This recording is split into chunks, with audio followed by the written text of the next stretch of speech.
Happy New Year, everyone! Welcome to For Nurses Preparation YouTube channel. I'm Neeraj Kumar Kathal.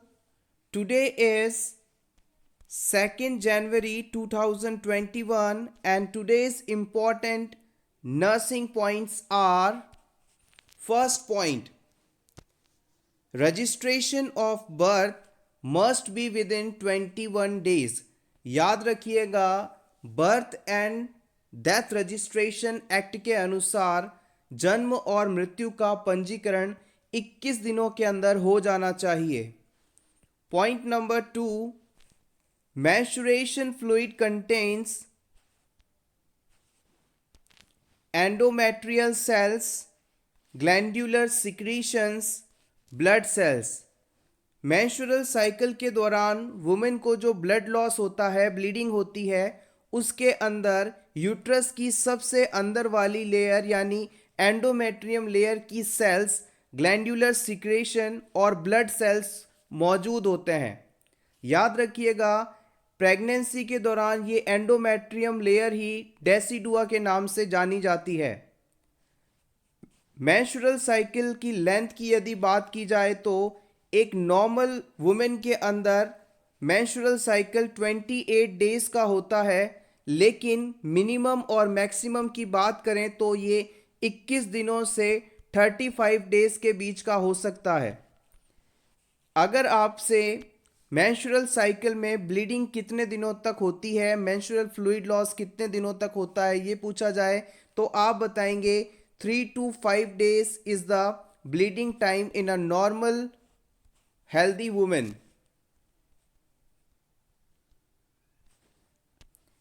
ABPM इसका full form होता है ambulatory blood pressure monitoring.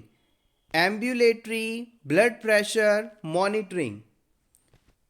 Holter monitor to assess heart's electrical activity for 24 hours. जब किसी client में hurt की electric activity का लंबे समय या 24 आवर्स मिनिमम मॉनिटर करना होता है, तो उस समय हम हॉल्टर मॉनिटर नाम के इक्विपमेंट का इस्तेमाल करते हैं.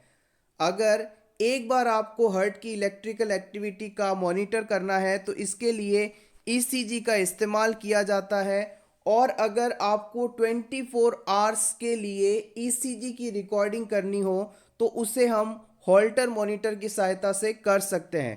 हॉल्टर मॉनिटर एक छोटा सा इक्विपमेंट होता है जिसे पेशेंट को गले में पहना दिया जाता है, और इससे जुड़ी हुई जो लीड्स होती हैं उसे पेशेंट के चेस्ट पर अटैच कर दिया जाता है, जो पूरे दिन की फिजिकल एक्टिविटी के दौरान पेशेंट की हार्ट की एक्टिविटी को रिकॉर्ड करती रहती है, ईसीजी को रिकॉर्ड करती रहती है, और फिर इस रिकॉर्डेड डाटा को फिजिशियन के द्वारा एनालाइज करके ये पता किया जाता है कि पेशेंट को किस प्रकार का हार्ट डिजीज है.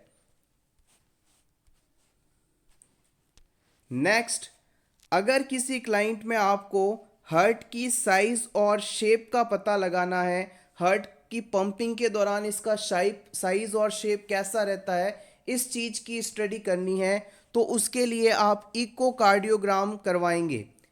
इकोकार्डियोग्राम को हम जनरली साधारण भाषा में इको टेस्ट के नाम से जानते हैं. अब आपके सामने एक नॉर्मल इलेक्ट्रोकार्डियोग्राफ का डायग्राम दिया गया है. तो याद रखिएगा, नॉर्मल ईसीजी के अंदर P wave, Q wave, R wave, S wave और टी वेव्स होती हैं. सबसे पहले एट्रियल डीपोलराइजेशन के कारण पी वेव बनती है, और फिर वेंट्रिकुलर डीपोलराइजेशन के कारण क्यू आर एक्स कॉम्प्लेक्स बनता है, और फाइनली टी वेव का निर्माण होता है. इस प्रकार से अगर आपको ईसीजी स्ट्रिप पर वेव्स दिखती हैं तो इसका मतलब है क्लाइंट की जो हार्ट है उसकी फंक्शनिंग बिल्कुल प्रॉपर है, बिल्कुल नॉर्मल है. Frozen DPT vaccine should be discarded.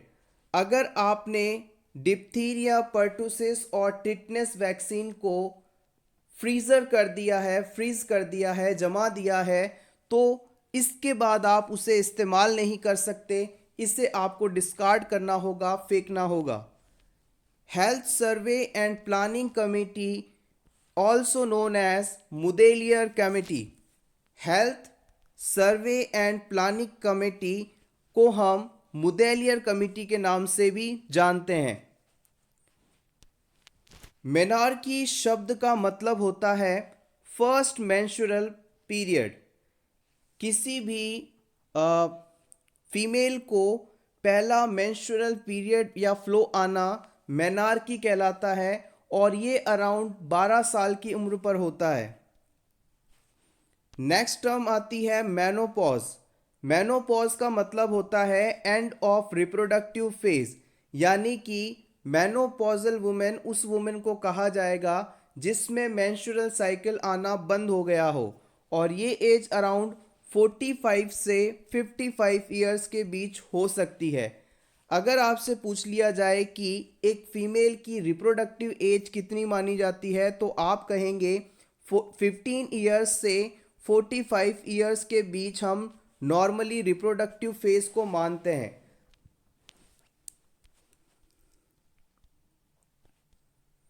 अब हम बात करेंगे ऑटोनॉमिक नर्वस सिस्टम के डिविजन्स की।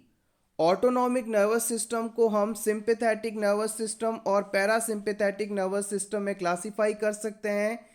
हमारा जो सिंपैथेटिक नर्वस सिस्टम होता है वो जब भी हम किसी प्रकार की स्ट्रेसफुल सिचुएशन में होते हैं उस समय एक्टिवेट होता है।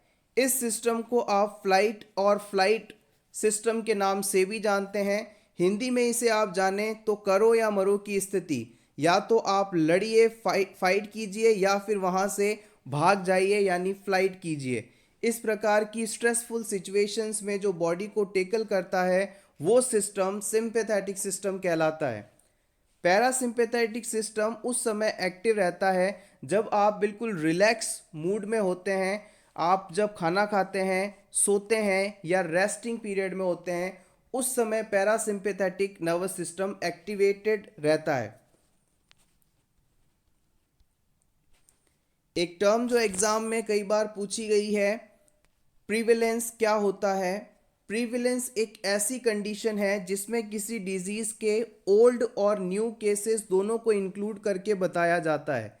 और यदि आपसे पूछ लिया जाए कि इंसिडेंस क्या होता है तो आप बताएंगे किसी भी डिजीज के ओनली न्यू केसेस इंसिडेंस कहलाते हैं। अब हम बात करते हैं मेंस्ट्रुअल साइकिल की। मेंस्ट्रुअल साइकिल को हम 3 फेजेस में डिवाइड कर सकते हैं। सबसे पहली है मेंस्ट्रुअल फेज जो कि शुरुआत के 1 से 4 दिनों तक होती है, इसमें ब्लड लॉस देखा जाता है। सेकेंड फेज आती है प्रोलिफरेटिव फेज जिसे आप फॉलिक्यूलर फेज के नाम से भी जानते हैं और इस फेज में ये फेज 5 से 13 दिनों के अंदर कंप्लीट होती है।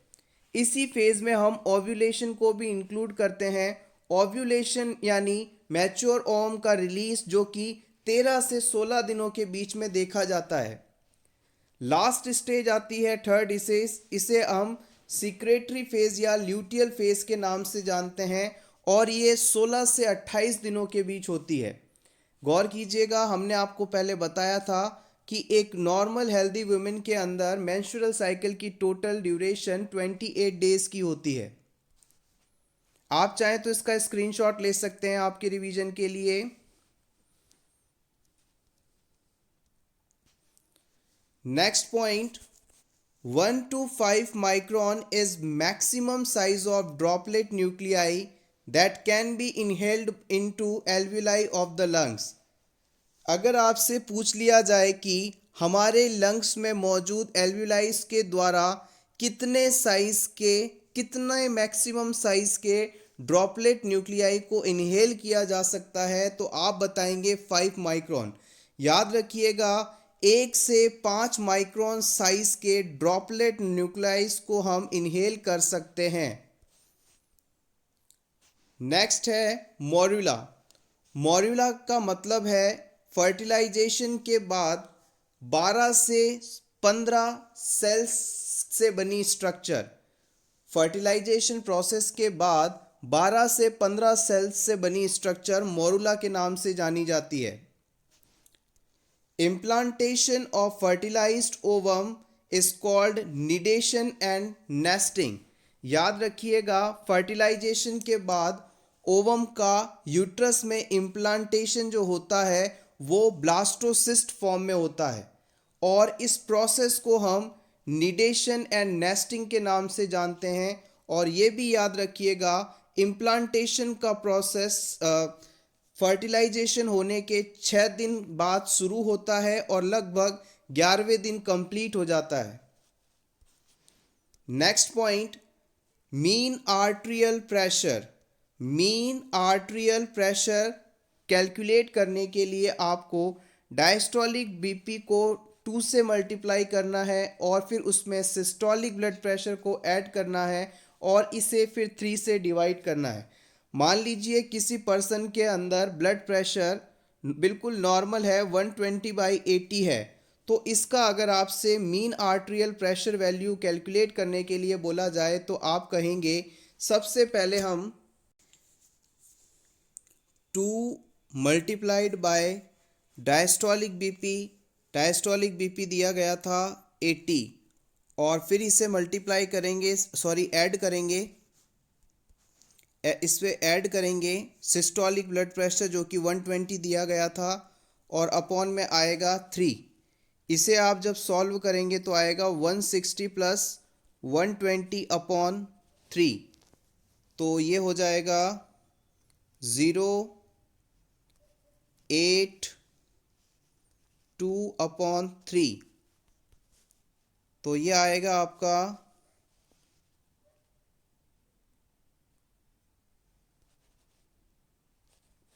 93.33। तो आप कह सकते हैं अगर किसी क्लाइंट में ब्लड प्रेशर बिल्कुल नॉर्मल यानी 120/80 है तो इसका मीन आर्ट्रियल प्रेशर अराउंड 93.33 होगा। नेक्स्ट पॉइंट, बेसिलस कालमेटी-गुवेरिन यानी बीसीजी वैक्सीन एक लाइव एटीन्यूएटेड टाइप का वैक्सीन है। 10th cranial nerve stimulation decreases heart rate. गौर कीजिएगा, अगर आपसे पूछा जाए कि किसी पर्सन में वेगस नर्व को स्टिमुलेट करने या वेगल स्टिमुलेशन करने पर हार्ट रेट पर क्या प्रभाव पड़ेगा, तो आप बताएंगे वेगस नर्व जो कि हमारी बॉडी की सबसे लंबी नर्व है, इससे यदि हम किसी भी प्रकार से स्टिमुलेट करते हैं तो ये हार्ट रेट को कम कर देगी। PACU का फुल फॉर्म है post anaesthesia care unit. Triage में ब्लैक कलर डेथ को इंडिकेट करता है। किसी भी समय यदि हॉस्पिटल में बहुत ज़्यादा कैजुअल्टीज या पेशेंट्स आने लग जाते हैं तो पेशेंट को ट्रीटमेंट के लिए प्रायोरिटीज़ दी जाती हैं। इस प्रायोरिटी सिस्टम को हम ट्राइएज कहते हैं। इसमें जो पेशेंट ज़्यादा मुश्किल में है, घायल हैं, उन्हें पहले ट्रीट किया जाता है। जिन्हें थोड़ी देर बाद इलाज दिया जा सकता है उन्हें दूसरी कैटेगरी में रखा जाता है। और इस सिस्टम में यदि किसी क्लाइंट को ब्लैक कलर दिया गया है तो इसका मतलब है कि उस पेशेंट की डेथ हो चुकी है। ट्राइएज के बारे में हमने प्रीवियस वीडियो में पूरा डिस्क्रिप्शन दिया है, आप चाहें तो उसे देख सकते हैं। नेक्स्ट पॉइंट आता है इन्फिल्ट्रेशन। इन्फिल्ट्रेशन का मतलब है किसी क्लाइंट में आपने कैन्यूला लगा रखा है और फिर उसमें आईवी लाइन कनेक्ट की। अब थोड़ी देर बाद आप देखते हैं कि इस आईवी इंसर्शन साइट के आसपास बहुत ज़्यादा स्वेलिंग हो जाती है और उस जगह पर टच करने पर आपको कूल फील होता है, ठंडा महसूस होता है, तो इस सिचुएशन को आप इन्फिल्ट्रेशन कहेंगे। अगर मान लीजिए क्लाइंट में आपने जो कैन्यूला लगाया वो वेन से निकल कर बाहर कहीं चला गया और आईवी फ्लूइड लाइन कनेक्ट करने पर ये फ्लूइड वेन में नहीं जा रहा बल्कि आसपास के टिश्यूज़ में इकट्ठा होने लगा, जिसकी वजह से एडिमा या सूजन आ गई और उस साइट को आप जब टच करते हैं तो वहाँ पर कूल फील होता है, तो ये सिचुएशन इन्फिल्ट्रेशन कहलाएगी। इसके ऑपोजिट यदि आईवी साइट पर सेम कंडीशन है, आपने आईवी लाइन लगा रखी है और पेशेंट की आईवी साइट पर सूजन है लेकिन आपको वहाँ पर वार्म एडिमा देखने को मिल रहा है, आपको कूल नहीं वहाँ पर गर्म वार्म महसूस हो रहा है, तो इस सिचुएशन को हम फ्लेबाइटिस के नाम से जानते हैं। फ्लेबाइटिस कंडीशन के अंदर क्या होता है, कैन्युला जो है वो वेन के अंदर ही है, लेकिन इस कैन्युला के कारण वेन्स को इरिटेट किया कर दिया जाता है, जिसकी वजह से इस एरिया में एडिमा हो जाता है, सूजन आ जाती है और टच करने पर वार्म फील होता है। तो ये कंडीशन फ्लेबाइटिस कहलाती है। प्रीवियस एग्जाम में इन दोनों चीज़ों को पूछा गया है, तो याद रखिएगा बेसिक सा डिफरेंस है टेम्परेचर का, जिसके बिहाव पर आप इन्हें डिफ्रेंशिएट कर सकते हैं। अगर कूल एडिमा है तो इन्फिल्ट्रेशन कहेंगे, और अगर वार्म एडिमा है तो इसे आप फ्लेबाइटिस कहेंगे। अब हम बात करते हैं पेल्विक इनलेट के डायमीटर्स के बारे में। सबसे पहले है एंटेरो पोस्टीरियर डायमीटर, इसे आप ट्रू कॉन्जुगेट के नाम से भी जानते हैं। ये होता है 11 सेंटीमीटर्स का। गौर कीजिएगा, एनाटॉमिकल एंटीरियो पोस्टीरियर डायमीटर, जिसे आप ट्रू कॉन्जुगेट के नाम से जानते हैं, उसकी लंबाई करीब 11 सेंटीमीटर की होती है।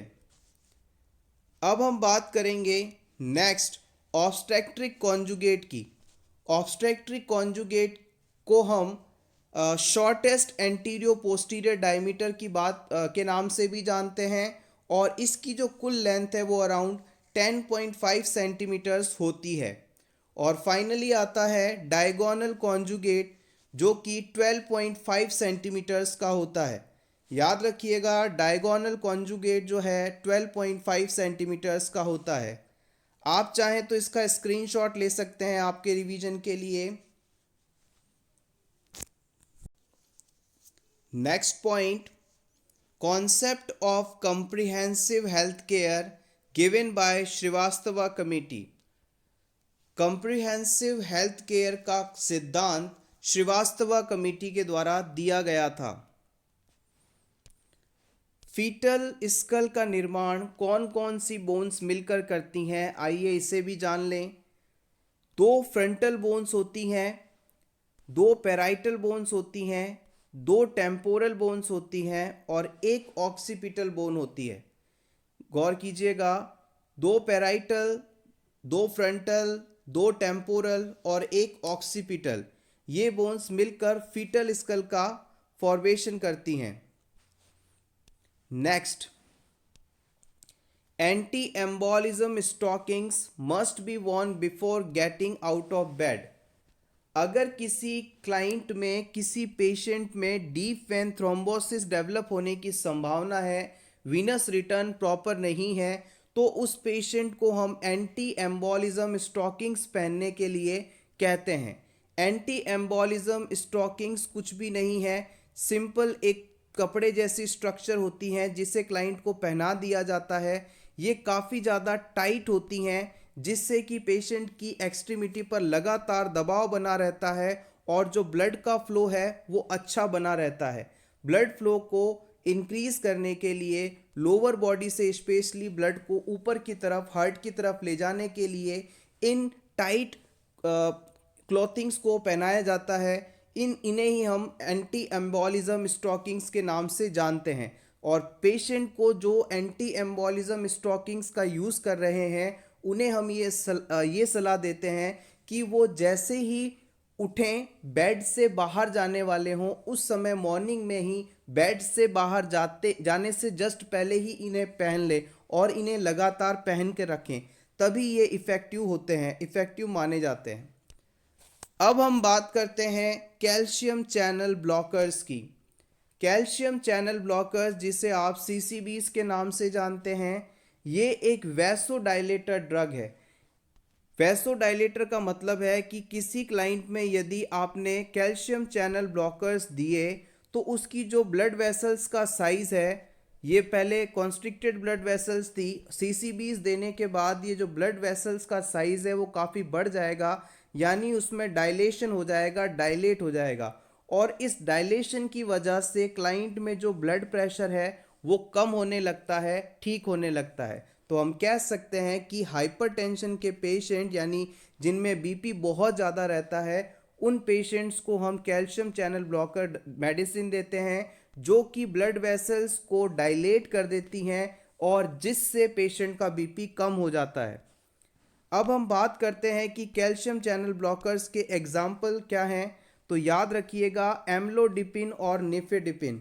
निफेडिपिन को स्पेशल स्टार दे दीजिए क्योंकि इसे प्रीवियस एग्जाम में कई बार पूछा भी गया है। क्वेश्चन ऐसा पूछा गया था कि नेफेडिपिन जो है किस ग्रुप की ड्रग है और ये क्या काम करती है। तो आपको वहां बताना था it is a calcium channel blocker medicine and it reduces the blood pressure by the vasodilation. इसके अलावा कैल्शियम चैनल ब्लॉकर मेडिसिन को आइडेंटिफाई करने के लिए आप हमेशा याद रखिएगा जिस भी दवा के पीछे, जिस भी साल्ट के पीछे डिपिन लगा आपको दिखाई दे तो ये मान लीजिएगा कि ये कैल्शियम चैनल ब्लॉकर मेडिसिन हैं। आप चाहें तो इसका स्क्रीनशॉट ले सकते हैं। नेक्स्ट, बेसिलस कालमेटी गुवेरिन वैक्सीन यानी बीसीजी वैक्सीन जो कि ट्यूबरक्यूलोसिस के अगेंस्ट दिया जाता है। इसे तैयार करने के लिए, रिकॉन्स्टिट्यूट करने के लिए नॉर्मल सलाइन का इस्तेमाल किया जाता है। बीसीजी वैक्सीन जो है वो पाउडर फॉर्म में आता है और फिर इसे इंजेक्ट करने से पहले लिक्विड फॉर्म में कन्वर्ट करना होता है। इसके लिए हम नॉर्मल सलाइन इसमें मिक्स करते हैं। याद रखिएगा बीसीजी वैक्सीन को कभी भी डिस्टल वाटर के द्वारा डाइल्यूट या रिकॉन्स्टिट्यूट ना करें, अदरवाइज ये क्लाइंट में इरिटेशन कॉज कर सकता है। आइए अब कुछ बेसिक टर्म्स को रिवाइज कर लेते हैं जो कि एग्जाम पॉइंट ऑफ व्यू से काफ़ी इंपॉर्टेंट हैं। First, gravida, a women who is और हैज़ बीन प्रेग्नेंट। ग्रेविडा को आप अगर सिंपली याद रखना चाहें तो इस तरह से याद रख सकते हैं, जी फॉर ग्रेविडा, जी फॉर गर्भवती। यानी कि ऐसी कोई वुमेन जो कि पहले कभी या रिसेंटली प्रेग्नेंट है। ऐसी वुमेन जो पहले प्रेग्नेंट हो चुकी है या प्रेग्नेंट है उसे हम ग्रेविडा या गर्भवती के नाम से जानते हैं। अगर इस ग्रेविडा के आगे प्रीमी शब्द लग जाए, यानी प्रीमी ग्रेविडा क्या है ये आपसे पूछा जाए तो आप बताएंगे ऐसी वुमेन जो पहली बार प्रेग्नेंट हुई है प्रीमी ग्रेविडा कहलाती है। और अगर इस ग्रेविड शब्द के आगे, ग्रेविडा के आगे मल्टी लग जाए यानी कई बार, तो इसका मतलब है कि ऐसी वुमेन जो जो ऐसी वुमेन जो एक या एक से अधिक बार प्रेग्नेंट हो चुकी है उसे हम मल्टी ग्रेविडा वुमेन के नाम से जानते हैं। अब अगर इस ग्रेविडा शब्द के आगे नली लग जाए यानी नॉट प्रेग्नेंट, यानी ऐसी वुमेन्स जो पहले कभी भी प्रेग्नेंट नहीं हुई हैं या अभी प्रेग्नेंट नहीं है, उन्हें हम नली ग्रेविडा के नाम से लिखते हैं। So nulligravida is a women who never been pregnant और नॉट नाउ प्रेग्नेंट। ये 4 इंपॉर्टेंट टर्म्स हैं जो कि एग्जाम में पूछी भी जाती हैं। इससे कुछ सिमिलर टर्म जो आपको कंफ्यूज कर सकती हैं वो हैं प्रीमी पैरा। हमने पढ़ा था प्रीमी ग्रेविडा ऐसी वुमेन होती है जो कि पहली बार प्रेग्नेंट हुई है। अब यहाँ पर टर्म है प्रीमी पैरा। प्रीमी पैरा का मतलब होता है giving birth for first time. ऐसी वुमेन जो पहली बार बच्चे को जन्म दे रही है वो प्रीमी पैरा कहलाती है। और इससे पहले हमने क्या पढ़ा था, प्रीमी ग्रेविडा। प्रीमी ग्रेविडा कौन था, ऐसी वुमेन जो पहली बार प्रेग्नेंट हुई है। ठीक है, तो यहाँ पर तो पहली बार प्रेग्नेंट हुई थी और ये है पहली बार जो बच्चे को बर्थ दे रही हैं। तो इस तरह से प्रीमी पैरा और प्रीमी ग्रेविडा में कंफ्यूज ना हो। मल्टी पैरा का मतलब है ऐसी वुमेन जिसने पहले 2 बार बच्चों को बर्थ दे चुका है, मल्टी पैरा कहलाती हैं। नली पैरा का मतलब है ऐसी वुमेन जो कभी भी पहले प्रेग्नेंट नहीं हुई हैं। A women who has never given birth और has never had pregnancy progress beyond the gestational age of an abortion. ऐसी वुमेन जिसने पहले कभी भी बच्चे को जन्म नहीं दिया है नली पैरा कहलाती हैं। Next point, pre term birth. Pre term birth का मतलब होता है अगर किसी वुमेन ने 20 से लेकर 36 सप्ताह की प्रेगनेंसी के बीच बच्चे को जन्म दे दिया तो ऐसा बच्चा प्री टर्म बेबी कहलाएगा। 20 से लेकर 36 वीक्स के गेस्टेशन के बीच बच्चे को जन्म देना प्रीटर्म बर्थ कहलाता है। टर्म बर्थ का मतलब है 37 वीक्स से लेकर 42 वीक्स के बीच यदि डिलीवरी होती है तो ऐसा बच्चा टर्म बेबी कहलाता है। 37 सप्ताह की प्रेगनेंसी होने पर 42 सप्ताह की प्रेगनेंसी होने के बीच अगर बच्चे का जन्म होता है तो वो बिल्कुल सही टर्म बर्थ कहलाता है। और इसके बाद यदि 42 सप्ताह के बाद बच्चे का जन्म होता है तो ये पोस्ट टर्म बर्थ कहलाता है। मेडिसिन के अंदर अब हम बात करेंगे ACE इनिबिटर ड्रग की। ACE इनिबिटर का फुल फॉर्म है angiotensin converting enzyme inhibitor. ACE angiotensin converting enzyme inhibitors. इस मेडिसिन का इस्तेमाल हम हाई बीपी वाले पेशेंट में बीपी को मैनेज करने के लिए करते हैं। इस मेडिसिन को आइडेंटिफाई करने के लिए आप याद रखिएगा, जिस भी मेडिसिन के पीछे PRIL लगा हो, PRIL सुफिक्स लगा हो, तो वो सभी मेडिसिन्स ACE इनिबिटर ग्रुप की मेडिसिन्स कहलाती हैं। एग्ज़ाम के लिए रेमिप्रिल, कैप्टोप्रिल, एनालप्रिल ये सभी ACE इनिबिटर्स हैं। और रीसेंट एग्ज़ाम में ACE इनिबिटर्स का साइड इफ़ेक्ट काफ़ी पूछा जा रहा है, तो आप याद रखेंगे परसिस्टेंट हैकिंग कफ, जिसे आप ड्राई कफ के नाम से भी जानते हैं। अगर किसी पेशेंट में है तो आप कह सकते हैं कि इसे ACE इनिबिटर का साइड इफ़ेक्ट है। अगर किसी पेशेंट को आप ACE इनिबिटर्स दे रहे हैं, रेमिप्रिल, कैप्टोप्रिल, एनालप्रिल, इनमें से कोई भी मेडिसिन दे रहे हैं और उसमें ड्राई कफ हो रहा है, परसिस्टेंट हैकिंग कफ हो रहा है, तो आप कहेंगे it is a side effect of ACE inhibitors. आप चाहें तो इसका स्क्रीनशॉट ले सकते हैं। Next point, oral contraceptive pills are not advised to women more than 35 years because it increases risk of breast cancer। याद रखिएगा, ऐसी वुमेन्स जिनकी एज 35 ईयर्स से ज़्यादा है उन्हें कभी भी आप ओरल कॉन्ट्रासेप्टिव पिल्स लेने की सलाह नहीं देंगे, क्योंकि इन वुमेन्स में इस मेडिसिन की वजह से ब्रेस्ट कैंसर होने की संभावना बढ़ जाती है। याद रखिएगा, never advise OCPs for a woman who is aged more than 35 years because there is a chances of increasing breast cancer। Concept of primary health care given by WHO, world health organization के द्वारा primary health care का concept दिया गया था। Anti-tetanus serum given to a patient with severely contaminated wound and unimmunized for tetanus। अगर hospital में आपके पास कोई ऐसा पेशेंट आता है जिसने पहले टिटनेस का इंजेक्शन नहीं लगवा रखा है और उसे बहुत ही गंभीर चोट है और उसका जो घाव है वो कंटैमिनेटेड हो चुका है, डस्ट से, मड से, किसी तरह से कंटैमिनेटेड हो रखा है, तो इस पेशेंट को आप टिटनेस टॉक्साइड ना देकर एंटी टिटनेस सीरम देंगे, बिकॉज यहाँ पर टिटनेस होने की प्रोबेबिलिटी बहुत ही ज़्यादा है। So anti tetanus serum is used for the patient who have contaminated wound with unimmunized status। Next point, cholesterol helps in synthesis of bile। हमारे बॉडी में बाइल का निर्माण जो है वो कोलेस्ट्रॉल के सहयोग से होता है।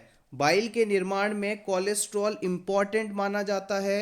और याद रखिएगा, बाइल का जो निर्माण है वो लीवर में होता है और यहाँ से बनने के बाद बाइल जो है गॉल ब्लैडर में स्टोर रहता है। गॉल ब्लैडर फैट का इमल्सिफिकेशन करता है, जिससे बॉडी में फैट डाइजेस्ट हो पाता है, एब्जॉर्ब हो पाता है। सो एवरीवन, ये था हमारा आज का वीडियो जिसमें हमने कुछ इम्पॉर्टेंट पॉइंट्स को इंक्लूड किया। वीडियो अगर अच्छा लगा हो तो प्लीज़ वीडियो को लाइक कर दीजिएगा और इसी तरह के और वीडियोस देखने के लिए for nurses preparation YouTube channel को ज़रूर सब्सक्राइब करें। Thank you so much for your support. Recently हमने 1 लाख सब्सक्राइबर्स इस चैनल पर कंप्लीट किए हैं। Thank you once again and best of luck.